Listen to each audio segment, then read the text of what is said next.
Have you ever met someone who just never seems shaken by anything? No matter what happens, stress at work, family drama, conflict, they stay calm. They don't rush. They don't panic. They don't react the way most people do. It's as if they live in a slower rhythm, untouched by the chaos around them. And while some people admire that calmness, others might think, why do they never look worried? Don't they care? But maybe, just maybe, what looks like indifference on the surface is something much deeper beneath. Today, let's talk about that. The psychology of people who always seem unbothered. Not to judge them, not to label them, but to understand what that stillness really means. At first glance, people who appear unbothered can seem detached or even emotionless. They don't overreact, they rarely complain, and they seem fine, even when things go wrong. But here's the truth. Calmness isn't always a lack of emotion. Sometimes, it's a form of protection. In psychology, there's something called emotional regulation, the ability to manage your internal state when faced with stress. For some, this comes naturally. They've learned to pause before reacting. They take a breath. They think. They move slowly. They're not suppressing emotion, they're processing it quietly. But for others, what looks like peace is actually emotional distance. They've built an invisible wall between themselves and the world. It's not that they don't care, it's that caring too much once hurt them. Imagine growing up in an environment where showing feelings was unsafe. Maybe every time you cried, you were told to be strong. Or when you got angry, people walked away instead of listening. Slowly, your brain learns a quiet rule. If I stay calm, I stay safe. So you stop showing emotion. You stop reacting. You carry the chaos inside, but the world never sees it. Over time, this becomes habit. And from the outside, it looks like peace. But inside, it's survival. There's also another kind of person, someone who has gone through so much in life, that their definition of crisis has changed. When you've faced loss, disappointment, or heartbreak more than once, the little things stop feeling so big. You realize not everything deserves your panic. So you let go. That's not detachment. That's wisdom. It's what psychologists call resilience through desensitization. It means your mind has learned what truly matters. And it saves its energy for the real storms, not every passing wind. To others, it may look like you don't care. But the truth is, you just care differently now. You've learned that not everything is worth your peace. People who seem unbothered often have one thing in common. They value emotional stability more than emotional drama.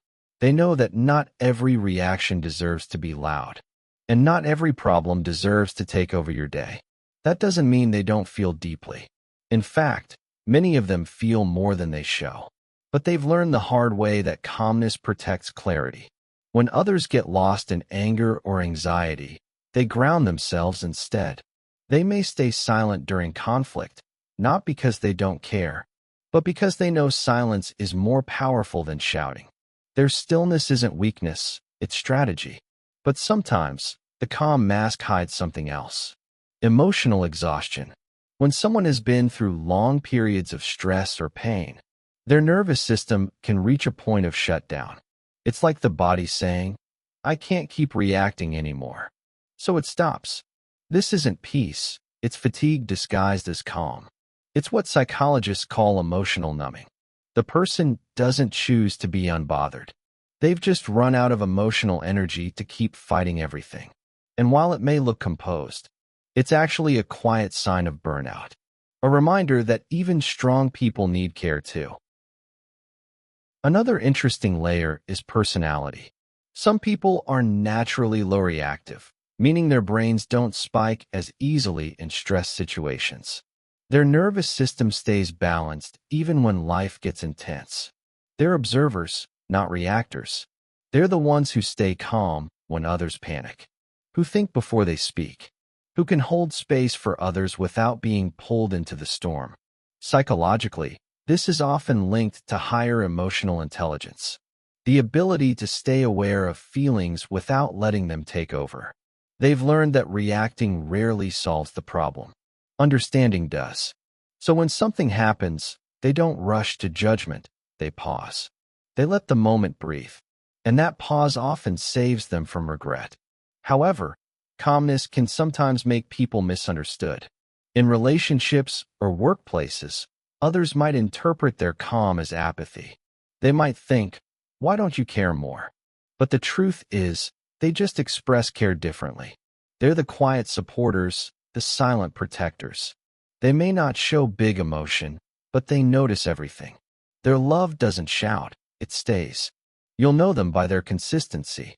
They won't make dramatic promises, but they'll show up quietly every single time.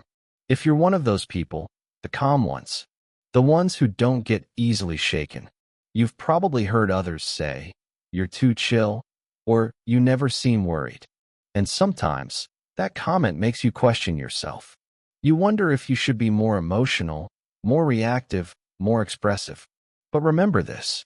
Being calm doesn't mean being cold. Your stillness might be the balance this noisy world needs. You don't need to match other people's storms to prove you care. Your way of caring, the quiet, steady, peaceful way, is just as powerful. But also, if you've built your calmness out of fear or habit, it's okay to check in with yourself sometimes. Ask, am I peaceful or am I numb? There's a difference. Peace feels open, light, and free. Numbness feels heavy, distant, closed. One comes from acceptance, the other from avoidance. And you deserve the kind of calm that comes from healing, not from hiding. Sometimes, people who seem unbothered have simply reached a point of acceptance. They've realized they can't control everything, so they focus on what they can. They let go of the rest. This mindset often comes after years of fighting battles that couldn't be won. They've learned that peace doesn't come from fixing everything. It comes from allowing things to be as they are. That's not apathy, it's maturity. It's the wisdom that says, I can care deeply and still not let it destroy my inner peace. And that brings us to one of the most beautiful truths about calm people. Their peace often comes from pain. You don't become unbothered overnight. It happens slowly, after disappointments, after heartbreaks, after learning that overreacting doesn't make life easier. You stop chasing control and start choosing peace. You stop explaining yourself and start trusting silence.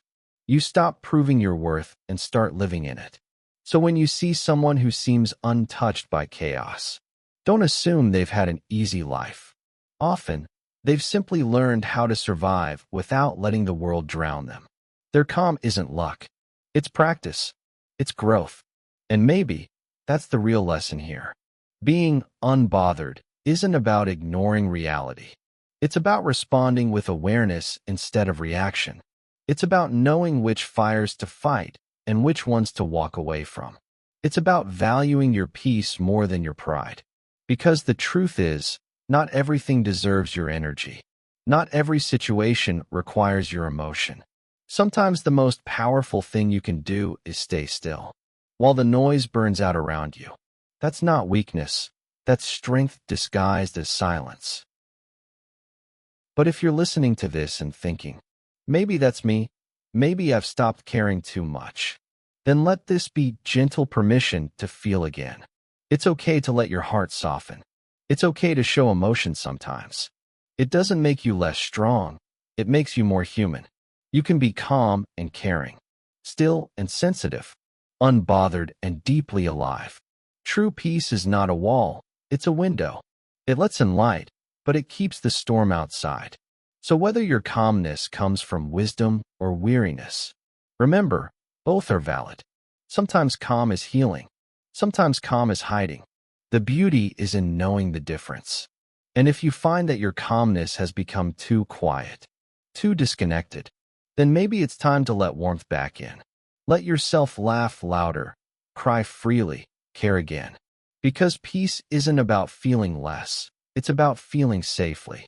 You can protect your peace and live with passion. You can care deeply without losing your center. That's what balance truly means. Speech Ballooner, you like this too? Do you find yourself calm in chaos, the one who doesn't panic when everyone else does? Or maybe you've built that calmness over time, learning to protect yourself from overwhelm. Either way, I'd love to hear your thoughts. Share your feelings in the comments. How does your calm show up in your life? And remember, there's no right or wrong way to be. Whether you're fiery or calm, loud or quiet, you're just expressing the way your soul has learned to survive. If your peace looks like stillness, then honor it. If it looks like energy and motion, honor that too. Because in the end, the goal isn't to be unbothered by life. It's to be at peace with it. Maybe they don't react because they've finally understood. Not everything needs a reaction. Sometimes, the calmest person in the room isn't careless. They're simply free.